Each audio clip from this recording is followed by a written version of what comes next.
Yeah, Joel Holsinger. I co-head alternative credit at Ares Management. In the global, I've been to four. This is my fourth global ABS.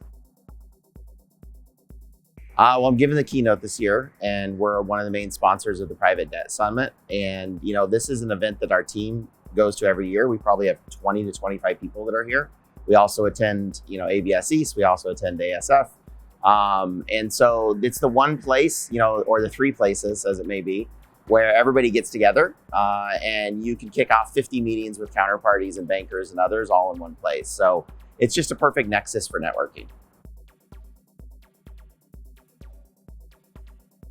I mean, some similar trends we see in the United States, but a little bit different. The asset-backed securitization market is dramatically larger in the US. And so it's much more prominent with regards to some of the themes and the money flows, whereas Europe traditionally is heavier towards the banks.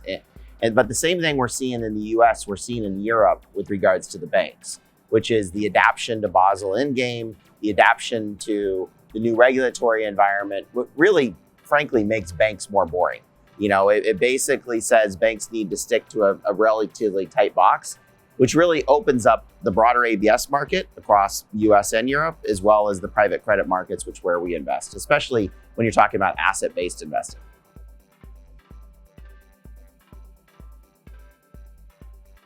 So we do less direct lending. Everything I do in alternative credit is asset-based. It's portfolios, it's loans, it's leases, it's receivables, it's others. But Ares is the leader in Europe. We have the largest team and the largest pool of capital in Europe in direct lending. And we have one of the largest pools of capital, right, kind of tied neck and neck with one other group in the United States. And the direct lending market, just continues to expand because as you see the banks pull back, as you see the liquid markets, go through periods of open, closed, it only leads to a growth of the private credit market, not to mention just the broader growth of the underlying economy. So we continue to see that growth happening.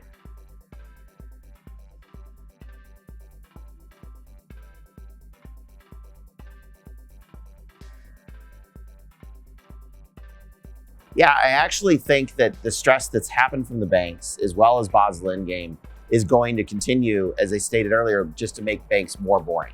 And so what that does is you end up with, traditionally, if you go back in history, you had kind of one pillar of finance.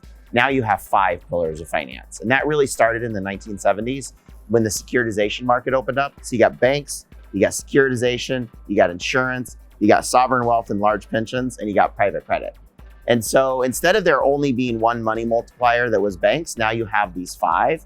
And what you're continuing to see is that as much as we compete with each other, we also partner with each other. And you continue to see these crossovers. But all of those areas, as banks become less relevant on those traditional markets, only leads to the growth of the asset-based finance market, as well as only leads to the growth of broader private credit, as frankly, the other areas will continue to grow. So ABS will continue to grow and private credit will continue to grow.